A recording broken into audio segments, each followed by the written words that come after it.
데살로니가전서 4장의 말씀을 우리가 함께 읽은 날인데요. 바울 사도가 데살로니가 교회 성도들을 생각하면서 간절하게 하나님 앞에 쉬지 않고 기도하는 그런 간구의 내용이 우리가 어제 읽었던 3장 뒷부분에 가서 보면 있었죠. 3장 11절부터 이제 여기 12절, 13절 여기 내용에 보면 어떤 내용들을 소개하고 있냐면 만남의 기회를 위해서 간절히 기도하고 있다 이렇게 말했습니다.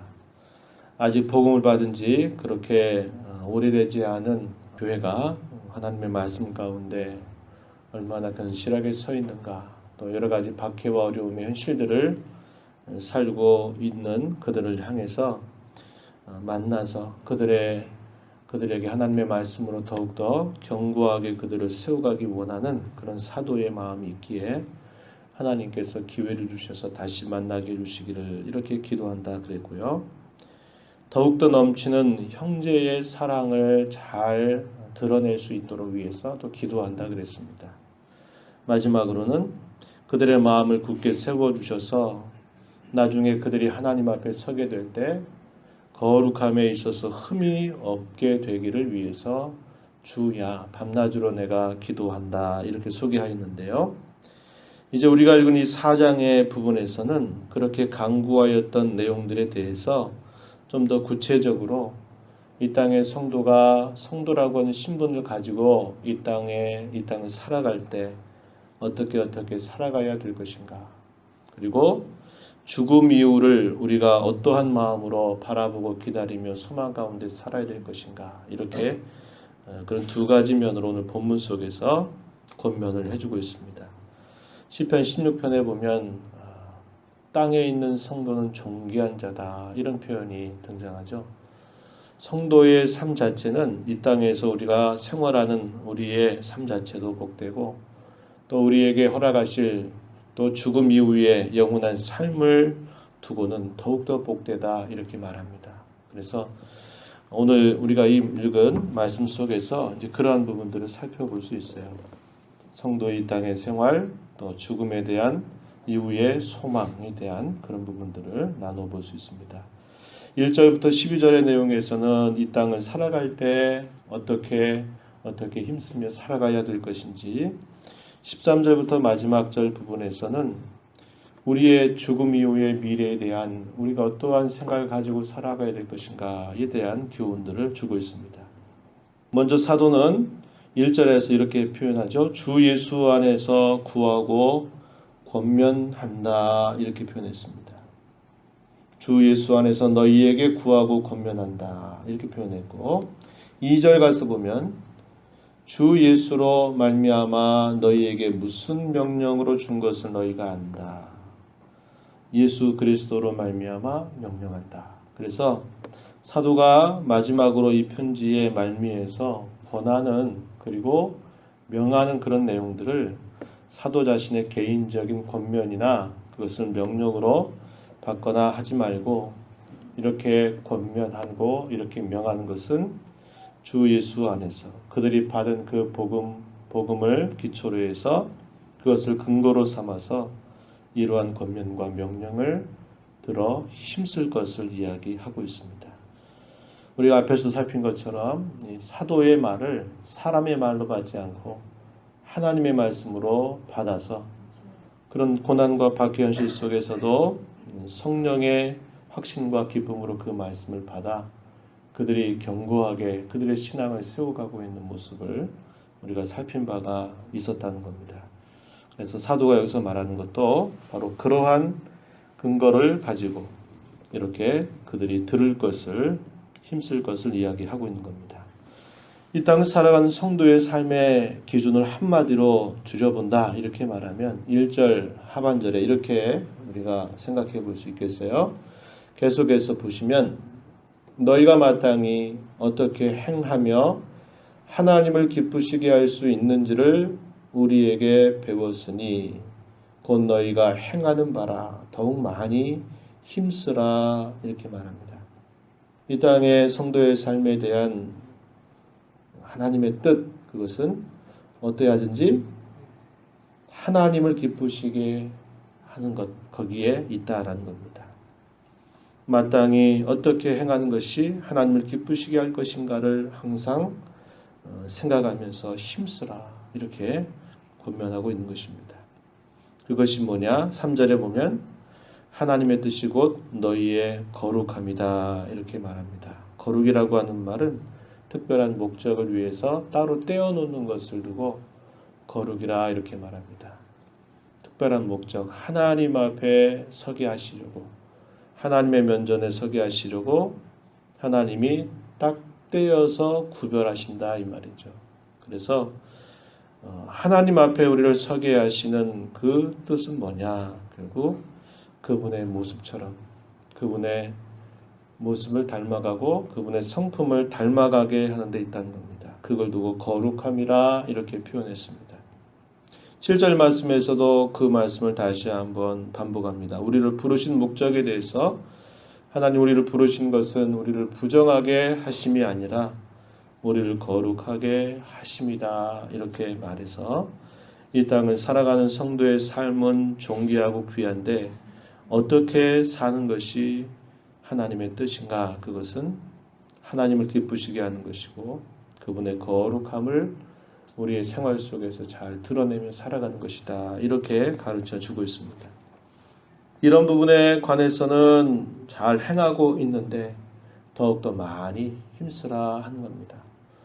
지금까지 이렇게 디모데를 통해서 들었던 이 교회의 소식을 듣고서 바울 사도가 안심하고 참 잘하고 있구나, 하나님 앞에 감사를 드리고 있는데 그들이 지나간 과거에 잘하고 지금 잘하는 것뿐만 아니라 앞으로 더욱더 이런 일들에 힘써야 된다, 이렇게 이야기해서 우리의 신앙의 방향은 항상 과거를 이렇게 되돌아보거나 현재의 삶에 만족하는 것이 아니고 항상 미래를 향해서 더 성숙하고 자라가는 그런 모습을 드러내야 된다는 것입니다. 그래서 우리 남은 생애 가운데 앞으로 우리에게 남은 날들이 과연 얼마나 될는지 우리는 알 수 없지만은 우리 앞에 주어져 있는 그런 삶을 향해서 예전보다 더욱더 하나님을 섬기는 일에 힘쓰고 그분을 기쁘시게 하는 일에 힘쓰고 그분의 거룩함을 닮아가는 일에 힘쓰는 것, 이게 성도가 표대를 향해서 살아가는 삶의 모습이 되어야 된다, 이렇게 가르쳐 줍니다. 더욱더 힘쓰라고 말하는 것을 세 가지 정도로 좀 더 구체적으로 권면해 주는데, 하나는 거룩한 삶을 살아라, 이렇게 권면합니다. 당시에 하나님을 모르는 그런 사람들이 살아가는 방식에 대해서 절대로 과거의 그런 모습을 다시 배우거나 따라가지 말고 거룩한 구별된 삶을 살아라. 그럴 때 음란을 버리고 거룩함과 존귀함으로 자기 아내를 취하고, 이 아내라고 하는 말 밑에는 1번 해가지고 밑에 설명이 있죠. 자기 몸, 자기 아내를 취해라. 당시의 그런 이방 세계에서 대단히 혁명적인 이야기입니다. 당시의 여성의 어떤 인권 문제는 굉장히 취약한 그런 세상이었습니다. 그럴 때 사도는 거룩함과 존귀함을 가지고 자기의 아내를 취해라. 자기 몸도 그렇게 취하라는 것입니다. 이방인들처럼 세욕을 따르지 말고 분수를 넘어서 형제를 해하지도 않도록 힘써라, 이렇게 말합니다. 형제 사랑을 잘하고 있는데 더욱 많이 이것을 힘쓰도록 해라, 또 이렇게 권면합니다. 마게도냐 모든 형제를 대해서 이 사랑을 또 실행하고 있음에도 불구하고 이것은 더욱 힘써야 된다, 이렇게 가르치고 있습니다.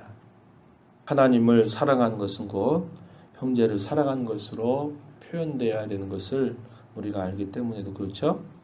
세 번째 권하는 내용은 자기 일을 하고 너희 손으로 일하기를 힘쓰라, 이렇게 말합니다. 자기의 주어진 그런 삶을 성실하게 부지런하게 살아가도록 하라고 권면하고 있습니다. 그렇게 함으로써 외인에 대해서 단정히 행하고 아무 일에 궁핍함이 없게 하려 합니다. 11절과 12절에서 사도가 그러한 설명을 덧붙여 줍니다. 그래서 이러한 삶에 힘써갈 때 하나님이 또 우리에게 주신 귀한 은혜가 뭐냐? 성령을 우리 가운데 보내주신 것인데, 이러한 하나님의 뜻과 그분의 말씀을 거절하는 것은 곧 성령을 거역하는 것이기도 하고, 또 성령을 주신 하나님을 거절하는 것이기도 하다. 이렇게 8절 말씀에서 소개를 해주고 있는 것입니다. 이 땅에서 이러한 삶에 힘쓰고 이미도 앞서간 믿는 자들에 관하여서 슬퍼하지 말라라고 말하면서 서로 부활의 소망을 가지고서 서로 위로하도록 하라 하는 그 말씀을 주고 있습니다. 성경은 성도의 죽음에 대해서 잔다라는 말을 많이 사용합니다. 잔다. 우리가 지난밤에도 하루의 수고를 뒤로하고 잠을 자는 것은 또 오늘 이 새벽을 또 맞기 위한 것 아니겠습니까? 그러죠? 이 땅의 성도의 삶이 이 땅의 삶으로 끝나는 게 아니라 잔다는 것은 다시 깨어난다라는 것을 우리에게 소망하게 해주는 것이죠. 그래서 자는 자들이라고 이렇게 표현합니다. 소망이 없는 사람처럼 모든 게 다 죽으면 끝난다 이런 생각 갖지 말고 슬퍼하지 말고, 우리가 예수님께서 우리를 위해서 죽었다가 다시 사신 것을 우리가 분명히 믿는다면 우리도 그와 같이 예수 안에서 자는 자들도 하나님께서 그와 함께 댁으로 오실 것을 분명하게 믿으라고 이렇게 권면합니다.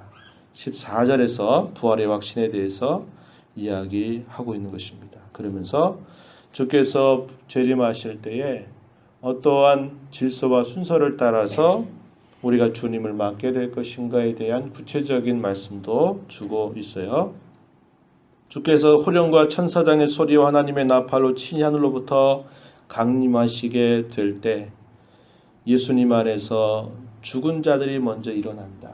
16절 하반절, 그 후에 살아있는 자도 그들과 함께 구름 속으로 끌어올려서 공중에서 주님을 영접하게 돼서 항상 주님과 함께 우리가 함께 있게 될 것이다. 그러니 슬퍼하지 말고 소망 없는 자처럼 그렇게 애타게 생각하지 말 것을 이야기하고 있는 겁니다. 그래서 성도의 삶은 이 땅의 삶도 존귀하고 이 땅의 삶 이후의 삶은 더욱더 존귀한 삶이다.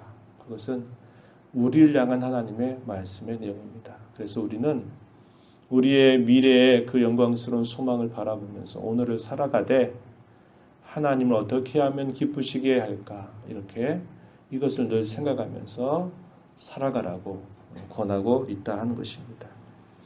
오늘 이 하루를 또 하나님께로부터 살아가면서 우리의 남은 생애를 살아가면서 항상 물으시면 좋을 것입니다. 하나님 어떻게 하면 기쁘시게 할까? 우리의 가정에서, 우리 일터에서, 만나는 사람 속에 어떻게 하면 하나님을 기쁘시게 할까? 옛날에 찰스 셀던이라고 하는 분이 예수님이라면 어떻게 하실까라는 그런 유명한 그런 책을 썼죠. 그런 질문을 던지면서 내 삶이 얼마나 존귀한가, 주께서 나를 얼마나 존귀하게 하셨는가를 기뻐하면서 오늘도 주님을 더욱 기쁘시게 하는 삶을 소망하며 살아가게 되는 우리 모두가 되기를 바랍니다. 하나님 아버지 감사합니다. 땅에 있는 성도는 존귀한 자라 이렇게 말씀하셨는데, 하나님 아버지 저희들 자신들을 바라볼 때마다 과연 무엇이 존귀하고 무엇이 값진가, 별스러운 것이 아무것도 없는 자들입니다. 그런데 하나님께서 저희들을 다만 사랑하심을 인해서 예수님 안에서 저희들의 삶을 얼마나 존귀하게 하셨고 얼마나 값지게 하셨는가 다시 한번 말씀을 통해서 확인합니다. 우리에게 주어질 미래에 대한 삶은 우리가 슬퍼하고 소망 없는 자처럼 낙심할 그런 미래가 아니라 영광스러움 가운데 또 영광의 주님을 맞이할 그때를 우리가 바라보면서 오늘을 살아가는 삶이 되어야 됨을 이야기해 주십니다. 하나님께서 저희들을 거룩한 자로 구별하셨사오니 거룩한 삶을 살아가도록 도우시고 무엇보다도 주님을 기쁘시게 하는 일이 무엇인가를 언제나 생각하며 믿음으로 행하는 저희들 모두가 되도록 도와주시옵소서. 이 시간도 은혜의 보좌 앞에 나와 간구합니다. 저희들을 불쌍히 여겨주시고 저희들에게 있어야 될 것 필요한 것들 공급하시고 이 시간도 기도 중에 하나님을 배웠고 하나님을 닮아가고 교제하는 귀한 시간 되게 인도하여 주옵소서.